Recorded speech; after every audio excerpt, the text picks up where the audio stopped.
banyak yang baru itu. Haleluya. Tuhan. Dan sukacita melimpah. Banyak yang baru itu akan. Haleluya untuk bersorak. Jemaat, saya persilakan duduk kembali. Kembali kita patut bersyukur kepada Bapa di sorga dalam nama Yesus. Tuhan oleh kasih dan kemurahan-Nya telah memelihara saya dan saudara. Dan hari ini kita diperkenankan kembali untuk datang ke rumah doa ini untuk beribadah, memuji, memuliakan Tuhan, serta mendengarkan firman Tuhan supaya di sini kita boleh menikmati hadirat Tuhan, menikmati pengajaran akan firman Tuhan. Dan firman Tuhan pada hari ini saya sampaikan di tengah-tengah kita, dan nanti di penghujung khotbah saya, hambanya Bapak Pendeta akan memimpin kita dalam doa, dalam mengakhiri ibadah kita. Kita membuka kitab Amsal pasal 23 ayat 1 dan 2, dan tema khotbah saya hari ini pembunuhan melalui kuliner. Ancaman pembunuhan melalui kuliner. Itulah tema khotbah saya. Nanti kalau pulang terus ditanya khotbah Pak Nabi itu pula apa temanya, bilang saja ada ancaman pembunuhan melalui kuliner. Saya akan baca. Demikian firman Tuhan. Bila engkau duduk makan dengan seorang pembesar, perhatikanlah baik-baik apa yang ada di depanmu.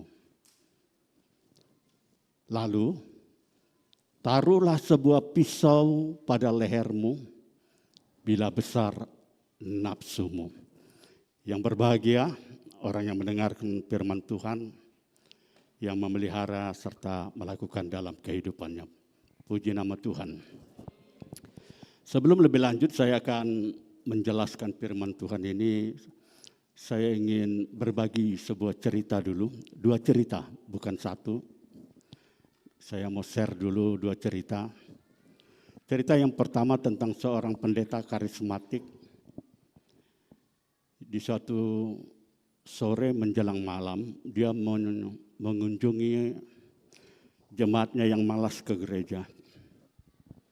Jadi dia datang untuk berkunjung, dan sebetulnya orang ini malas ke gereja, ya alasannya sudah cukup klasik. Karena dia katakan, ya di rumah aku juga bisa baca Alkitab, aku berdoa, aku bisa merenungkan firman Tuhan. Di rumah aku bisa lakukan itu. Dan pendeta ini tidak mengatakan apa-apa terhadap jemaat yang malas beribadah ini. Ketika malam sudah tiba, lalu mereka memasang api unggun. Nah, mereka berbicara tentang banyak hal, termasuk bicara tentang cuaca yang ekstrim, yang panasnya kebangetan, lalu tiba-tiba turun hujan. Lalu mereka ngobrol tentang akan ada dalam waktu dekat pergantian presiden. Lalu dalam waktu dekat akan ada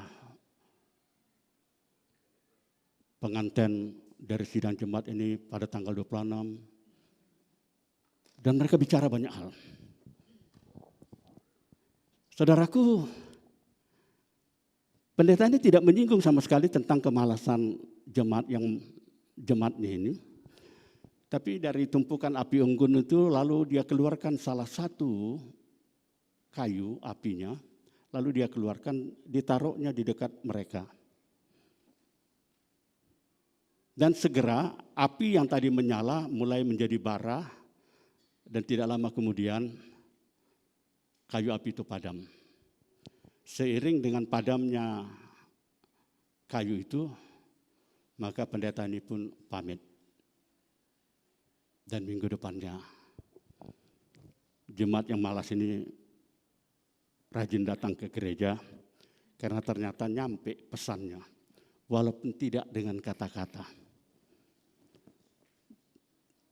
Pesan dari pendeta itu adalah gereja itu adalah sekumpulan jemaat Tuhan yang api imannya menyala. Tapi apabila ada satu yang keluar, yang tidak mau lagi datang, maka seperti kayu api itu, maka imannya kemudian akan padam. Itu pesannya dan dia mengerti itu. Saya berharap yang malas-malas datang ke gereja dan beribadah, terutama di hari Rabu malam, mengerti pesan cerita tadi. Puji Tuhan. Puji Tuhan.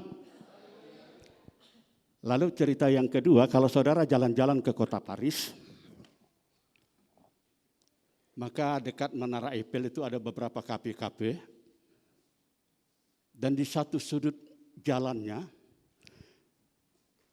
terkenal kafe ini bernama Kafe Dinding. Nah, Kafe Dinding ini ceritanya begini. Satu hari datanglah turis dari Indonesia dan ngopi di situ. Saya pernah ngopi di Eropa, harganya 3 euro. Satu kecil saja, 3 euro. Yang kalau saya kurs ke rupiah dengan harga 15.000 itu 45.000, kecil. Nah, dia mengopi di situ, lalu datanglah orang memesan kopi, dan dia nikmati secangkir kopi yang kecil ini, dan dia bayar 6 euro, padahal harganya 3 euro. Lalu dia berkata kepada pramusaji, satu kopi taruh di dinding. Dia minum satu, tapi dia katakan satu kopi taruh di dinding. Nah, orang Indonesia ini penasaran pastinya. What happened? Lalu besoknya dia datang lagi dan ngopi di situ. Dan datanglah seorang lelaki tua yang lusuh, yang kelihatan begitu miskin, dan dia mengatakan, saya mau minum kopi di dinding satu. Maka pramusaji tadi menghampiri dinding, rupanya di situ sudah dia tempelkan ada satu kopi gratis yang sudah dibayarkan. Lalu pramusaji ini mengambil kertas itu dan mencoretnya, membuangnya, merobeknya, lalu menyajikan satu kopi kepada bapak yang miskin ini. Terkenal itu sebagai kopi di dinding. Jadi kadang-kadang ada 2, 3 kertas di situ bertulisan ada 2 kopi di dinding, ada 3 kopi di dinding. Nah, cerita ini sangat menginspirasi karena di sini nampak bahwa mereka bisa saling berbagi meskipun mereka tidak mengenal satu sama lain. Jadi orang yang meminta ditraktir tadi, dia tidak perlu rendah hati karena dia tidak mengenal siapa yang menaruh kopi di dinding itu.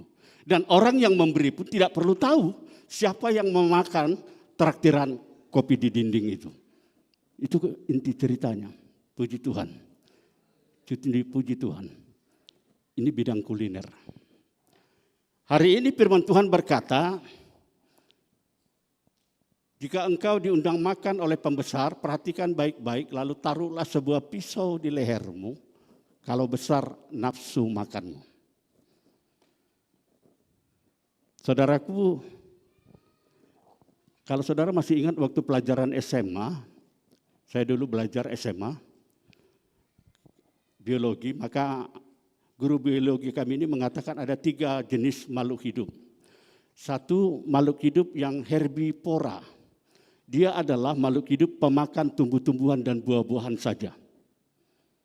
Yang kedua ada makhluk hidup yang disebut karnivora, ini pemakan daging. Dan yang ketiga adalah omnivora, dia pemakan segalanya. Dia makan tumbuh-tumbuhan, dia makan buah-buahan, dia makan daging. Itulah omnivora. Tapi tahukah saudara, bahwa pada mulanya Allah menciptakan Adam dan Hawa itu adalah makhluk herbivora, bukan pemakan daging. Pada mulanya Allah menjadikan manusia itu supaya mereka menjadi makhluk herbivora, pemakan tumbuh-tumbuhan, pemakan sayur-sayuran, pemakan buah. Coba kita lihat ayatnya. Dalam Kejadian berapa di situ yang saya tampilkan?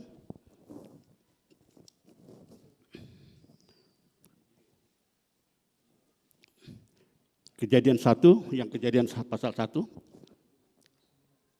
Ya, ini dia ayatnya. Berfirmanlah Tuhan, ini kepada Adam dan Hawa ini dalam Kejadian ini. Lihat, aku memberikan kepadamu segala tumbuh-tumbuhan yang berbiji di seluruh bumi dan segala pohon-pohon yang buahnya berbiji, itulah yang akan menjadi makananmu. Jadi pada mulanya konsep Allah kepada manusia itu supaya menjadi makhluk herbivora, pemakan sayur-sayuran, pemakan buah. Lalu kenapa bisa bergeser tiba-tiba kemudian menjadi makhluk karnivora? Tiba-tiba manusia itu berubah dari herbivora menjadi karnivora. Ada alasannya. Begini saudaraku, ketika Allah menghukum manusia ini dengan air bah, di mana hujan turun begitu derasnya sampai 40 hari, 40 malam, lalu seluruh bumi ini tertutup dengan air, seluruh hewan-hewan pada mati. Tumbuh-tumbuhan pun tidak ada yang hidup. Karena 40 hari, 40 malam, banjir itu melanda bumi.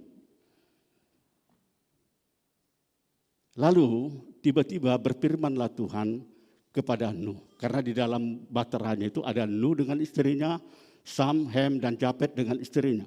Dan berfirmanlah Tuhan kepada mereka. Begini kata firman Tuhan. Tolong ditampilkan dalam Kejadian juga.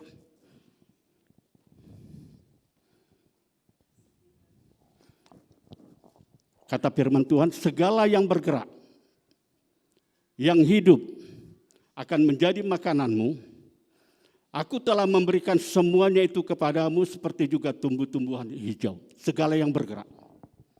Apa yang bergerak di dalam bateranmu? Ya hewan. Maka itulah yang menjadi makananmu. Maka berubahlah, disebut ayat 4, hanya daging yang masih ada nyawanya, yakni darahnya jangan kamu makan. Segala yang bergerak boleh kamu makan, kecuali darahnya jangan. Jadi, sejak peristiwa air bah itu, maka Nuh, Sem, Ham, dan Japet dengan istri-istrinya mulai pemakan daging. Jadi berubah dari semula makhluk herbivora menjadi karnivora. Jadi pemakan daging. Puji Tuhan. Dan sampai hari ini kita pemakan daging. Jadi dari sini bermula itu, karena tidak ada lagi. Semua sudah mati oleh karena banjir itu. Nah, saudara yang saya kasih dalam nama Tuhan Yesus Kristus, saya tahu bahwa kita ini sangat terbiasa dengan makan nasi. Apapun saudara makan, kalau saudara belum makan nasi, serasa belum makan, betul? Boleh saudara makan apa saja.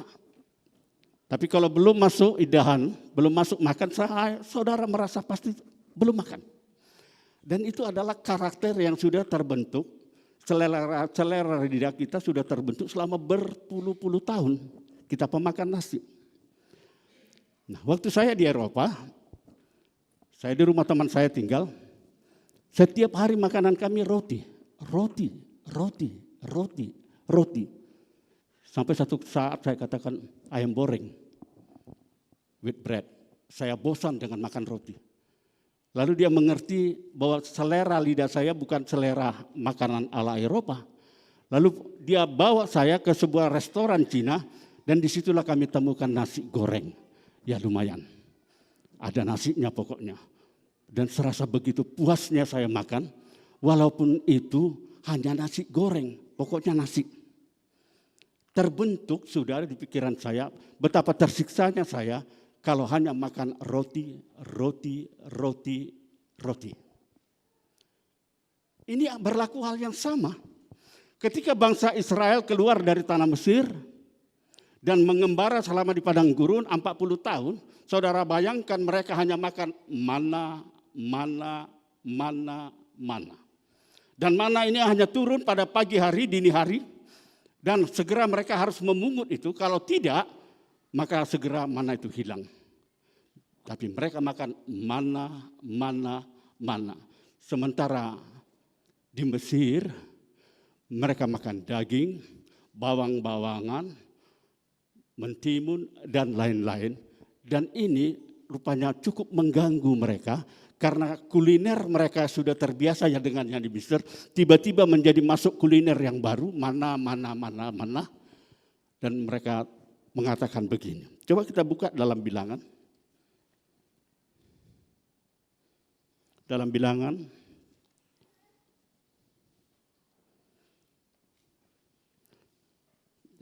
Bilangan berapa di situ ada.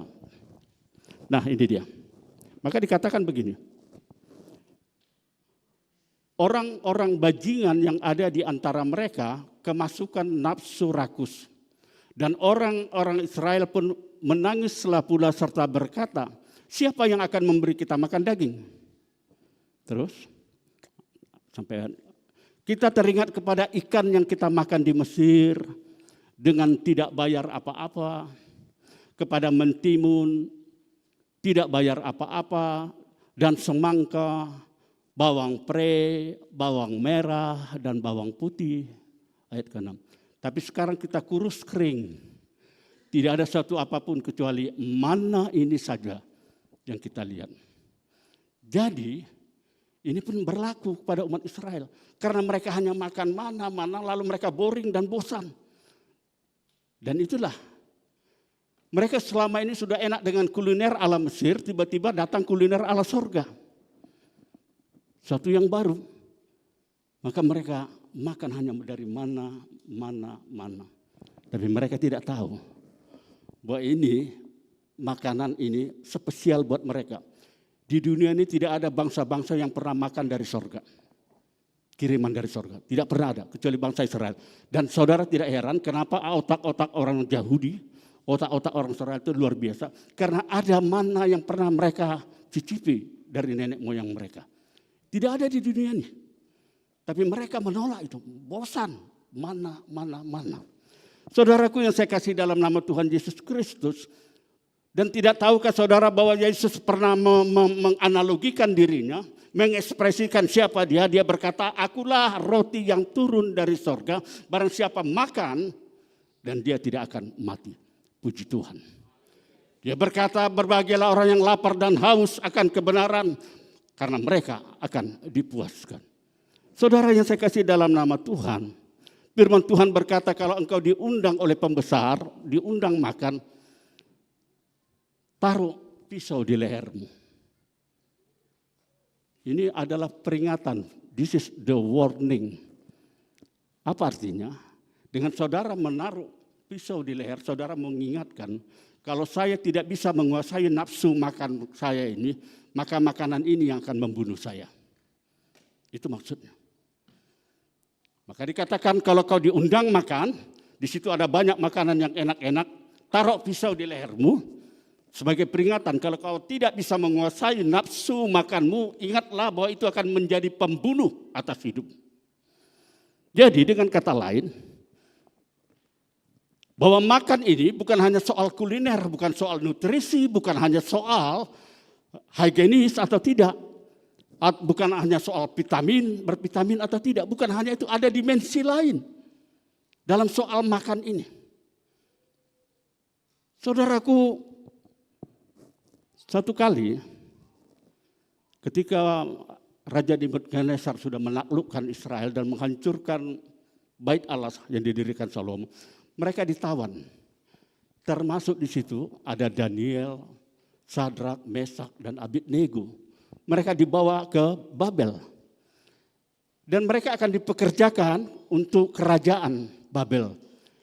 Maka Raja Babel menitahkan kepada juru masak mereka, atau penjenang disebut, atau koki mereka, supaya keempat orang ini, Daniel, Sadrak, Mesak, Abednego, dikasih makanan yang sama dengan makanan raja. Jadi mereka harus makan santapan raja. Saudara bisa bayangkan kalau raja makan, sudah pasti di situ macam-macam ada daging. Sudah pasti itu. Ya, ada buah-buahan pastinya juga. Saudara tahu jawabannya Daniel, dia katakan begini. Ujilah aku, ujilah kami 10 hari aja saja, 10 hari. Kami akan makan hanya sayur-sayur saja dan air minum. Dan bandingkan nanti setelah 10 hari dengan pemuda-pemuda Babel yang makan dari sehidangan dengan raja. Maka diuji saudaraku. Jadi Sadrak, Mesak, Abednego, dan Daniel hanya makan sayur selama 10 hari. Demikian juga yang 10 orang ini dari kerajaan Babel ini mereka makan daging-daging, pokoknya satu hidangan dengan raja. 10 hari kemudian ini hasilnya. Coba kita buka dalam Daniel. Daniel 1, kita buka. Kemudian berkatalah Daniel kepada panjenengan yang telah diangkat oleh pemimpin pegawai istana untuk mengawasi Daniel, Hanaya, Misael, dan Azaria. Adakanlah percobaan dengan hamba-hambamu ini selama 10 hari. Dan biarlah kami diberikan sayur untuk dimakan dan air untuk diminum. Sesudah itu bandingkanlah perawakan kami dengan perawakan orang-orang muda yang makan dari santapan raja.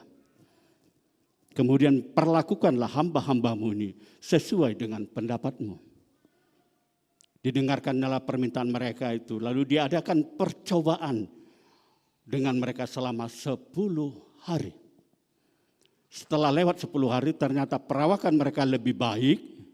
Dan mereka kelihatan lebih gemuk daripada semua orang muda yang telah makan dari santapan raja. Saudara lihat, hanya 10 hari. Tapi sayur mayur yang dimakan hasilnya ini. Daripada 10 hari pemuda-pemuda yang makan dari santapan raja. Mereka jauh lebih sehat. Puji Tuhan. Jadi sering-sering saudara makan sayur dan makan buah. Kalau saudara sering makan daging, tar daging nanti. Percaya saya. Saudaraku, menarik juga. Saya baru-baru ini membaca ada seorang namanya Juliet Abogesian kalau nggak salah. Dan dia memperhatikan perilaku orang dari cara mereka makan. Jadi ini studi dia, benar-benar studi, dan dia mengambil doktornya itu adalah melalui studi tentang cara orang makan, dia tahu perilaku orang itu. Coba bisa ditampilkan nggak fotonya? Saya tadi sudah kasih linknya. Ini sangat luar biasa perempuan ini. Ya, ini perempuan ini. Dia pengamat perilaku orang makan. Ya, ini dia. Terus naikkan ke atas tentang tulisan dia. Nah, ya, memang dalam bahasa Inggris, tapi kira-kira begini. Sudah cukup. Itu dia katakan begini. Bahwa dia bisa mengetahui cara orang, pribadi seseorang melalui makanannya. Coba saudara cek cara makan saudara, apakah saudara termasuk di antaranya ini. Ya. Menurut pakar perilaku Juliet Bakosan ini, ternyata cara makan bisa mengungkapkan kepribadian seseorang. 1, kalau orang yang makan suka pelan-pelan, kan ada kalau kita makan dia lambat. Dia perhatikan. Nah, kalau orang yang suka makan yang pelan, ini mereka orang-orang yang pede, percaya diri, dan tenang dalam menghadapi sesuatu. Dari makannya saja kelihatan dia tenang, makan pelan-pelan. Kalau kita kan belum apa-apa udah habis. Itu yang pertama. Lalu yang kedua, orang yang makannya cepat. Orang lain baru setengah habis, dia sudah selesai dan pergi nambah lagi. Nah, kalau orang tipe seperti ini, kata Juliet, ini karakternya, ini kepribadiannya. Orangnya ambisius. Tidak sabaran. Tapi ada tapinya, suka kerja keras. Karena mengambil makanan itu juga perlu kerja keras toh. Jadi ambisius, tidak sabaran, tapi orangnya pekerja keras. Ini tipe orang yang makannya cepat. Saya tidak tahu, nanti saudara lihat saudara masuk tipe yang mana ini. Lalu ada lagi petualang rasa. Nah, saya kalau diundang makan di dalam pesta, biasanya saya suka petualang. Saya pergi ke yang nasionalis, tapi pergi juga nanti yang adat Bataknya. Ya, saya coba rasanya bagaimana yang di sini, bagaimana yang di sini. Itu namanya petualang rasa. Jadi saudara ingin tahu rasa kalau yang masakan nasionalis kayak apa, kalau yang dalam adat Batak itu kayak apa. Nah itu petualang rasa. Nah katanya begini, dia katakan, orang ini suka mencoba kuliner yang baru. Jadi orang ini memang petualang rasa, jadi dia suka mencoba kuliner yang baru. Orangnya berani mengambil risiko. Paling tidak tahu malu lah. Karena diambil di sini kan. Berani mengambil risiko. Ya, itu dia katakan orang ini berani mengambil risiko. Nah suka dengan hal-hal yang memacu adrenalin.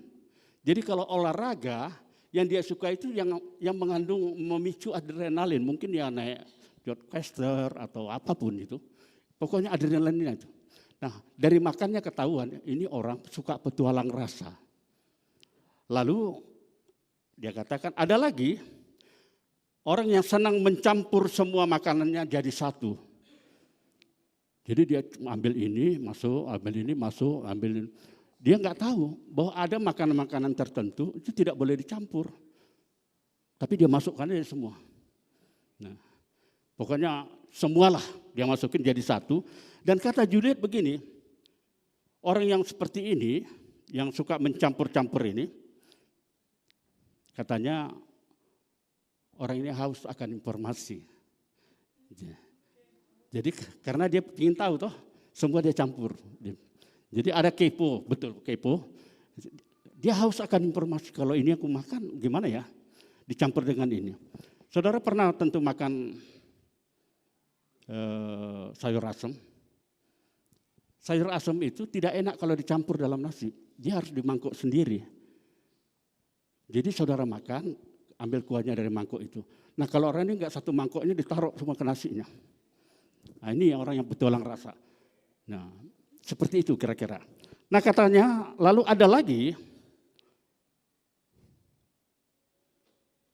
yang terpilih, katanya begini. Ada orang yang kalau makan nasinya segunung. Nah, dia bilang ini orang pasti lapar. Jadi saudaraku, perilaku kita makan pun itu bisa diidentifikasi karakter kita. Apa kita kepribadian dari cara kita makan. Itu sebabnya saudaraku, kalau saudara makan dengan orang-orang barat, itu makanan itu ada etikanya. Jadi ada namanya etika makan. Kalau saudara ke Eropa, maka makanan pembukaan dulu. Sebelum makanan utama dikasih makanan pembuka. Selalu sama nikmati, baru habis itu masuk makanan utama. Sesudah ada dessert. Makanan penutup, disinilah mungkin es krim, wine masuk, nah itu. Dan kalau makan, itu sendok tidak boleh bunyi-bunyi. Itu etikanya. Dan kalau habis makan, maka sendok garpu itu ditutup terbalik. Itu etikanya. Jadi kuliner ini bukan hanya saudaraku soal nutrisi, tapi juga menyangkut kepribadian, menyangkut budaya, dan menyangkut yang lain-lainnya. Tahukah saudara, ini pada bagian akhirnya, bahwa kejatuhan manusia pertama kali ke dalam dosa, itu karena Hawa memandang buah itu dan dia tergiur dengan buah ini. Ini masalah kuliner ini. Coba tampilkan dulu. Kalau tidak salah ini ayat yang merupakan kejatuhan manusia ke dalam dosa karena kuliner. Ya. Itu dalam Kejadian, berapa itu? Kejadian 3, kejatuhan manusia ke dalam dosa. Ya, ini Hawa. Perempuan itu melihat bahwa buah pohon itu baik untuk dimakan. Tuh, dia lihat ini buahnya enak nih untuk dimakan, sedap kelihatannya. Lagi pula Tuhan itu menarik hati karena memberi pengertian. Lalu ia mengambil buahnya dan dimakannya dan diberikannya juga kepada suaminya yang bersama-sama dengan dia dan suaminya pun memakannya. Jadi kejatuhan manusia pertama kali ke dalam dosa sebab kuliner. Dia lihat buah itu, lalu timbullah seleranya untuk memakan. Padahal firman Tuhan sudah katakan, jangan kau makan, menyentuhnya pun tidak. Tapi karena pandangan dia kepada buah ini, seleranya tergugah, selera lidahnya dan bangkit, maka dia mengambil dan memakannya. Dan itulah kejatuhan manusia ke dalam dosa. Saudaraku, pada bagian terakhir, tahukah saudara waktu Yesus sudah bangkit dari kematian, berita kebangkitannya adalah berita paling kontroversial. Saudara tahu itu. Sebab banyak orang tidak percaya bahwa Yesus sudah mengalahkan maut dan bangkit. Tapi sebagian ada yang percaya, sebagian antara percaya dan tidak percaya. Ini berita paling kontroversial pada zaman itu adalah kebangkitan Yesus. Tapi saudara tahu bahwa bagaimana Yesus harus meyakinkan murid-muridnya bahwa dia sudah bangkit. Bahwa dia sudah mengalahkan maut. Dan dia pakai kuliner. Dia pakai kuliner untuk menyatakan kepada murid-muridnya, lihatlah aku sudah bangkit. Nah itu ada dalam Lukas. Tampilkan dulu dalam Lukas. Yesus memakai kuliner untuk meyakinkan murid-muridnya. Dan ketika mereka belum percaya murid-muridnya, karena kegirangnya dan masih heran, berkatalah ia kepada mereka. Berkatalah Yesus kepada murid-muridnya, adakah padamu makanan di sini? Lalu mereka memberikan kepadanya sepotong ikan goreng. Selanjutnya, lalu ia memakan sepotong ikan goreng. Dan karena dilihat mereka Yesus makan ikan, maka mereka percaya. Jadi Yesus juga kadang-kala memakai kuliner untuk menyatakan siapa dirinya. Puji Tuhan. Puji Tuhan. Karena itu di bagian akhir ini saya ingin mengatakan, perhatikanlah nafsu makanmu. Makanan itu punya dua dimensi, satu untuk memberikan kita hidup, tapi satu lagi dia akan membawa kita pada kematian. Kalau saudara makan semuanya tidak tahu apa yang saudara makan, dan itu akan menjadi racun bagi tubuh saudara. Itu akan merusak kesehatan saudara. Jadi perhatikan, Anda perlu hikmat dalam masalah foodologi, ilmu tentang makanan. Saudara yang saya kasih dalam nama Tuhan Yesus Kristus, saya punya teman, gajinya dibayar tinggi, karena sebelum apapun yang disajikan di hotel berbintang 4 ini harus lewat lidahnya dulu. Jadi kerja dia halon mandai. Hanya oke. Gajinya tinggi. Jadi dia jurudai namanya. Jadi dia hanya oke, ini kurang ini kurang ini. Dibayar tinggi. Itu yang pertama. Lalu saya punya teman juga, hidungnya dibayar mahal, bahkan diasuransikan miliaran. Karena sebelum parfum ini di launching, maka harus lewat hidungnya dulu. Dia yang tahu parfum ini kekuatannya kayak apa, kekurangannya di mana, dan apa efek-efeknya. Dia tahu dan dibayar mahal. Jadi kadang-kadang itu yang tidak pernah terpikir oleh kita. Bahwa dalam bidang kuliner, ya, saya tahu persis karena waktu saya masih redaktur di Jenny, kami setiap minggu memberikan 8 halaman untuk dunia kuliner. Jadi kami tampilkan resep-resep makanan Eropa dan resep-resep makanan Indonesia. Setiap minggu. Dan kalau saudara perhatikan, bahwa sampai-sampai TV pun sekarang mengandalkan lomba chef. Siapa chef terbaik. Dan ratingnya tidak jelek. Padahal ini soal memasak.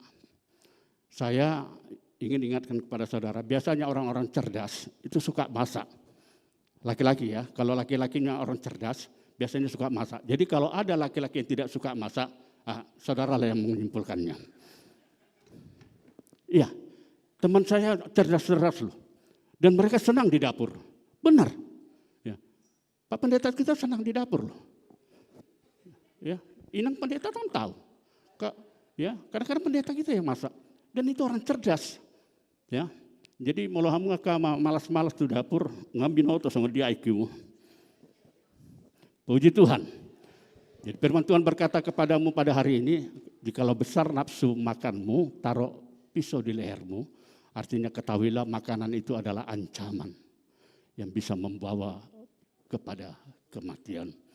Siapa yang berhikmat, dia akan mendengarkan dan menuruti firman-Nya. Puji nama Tuhan.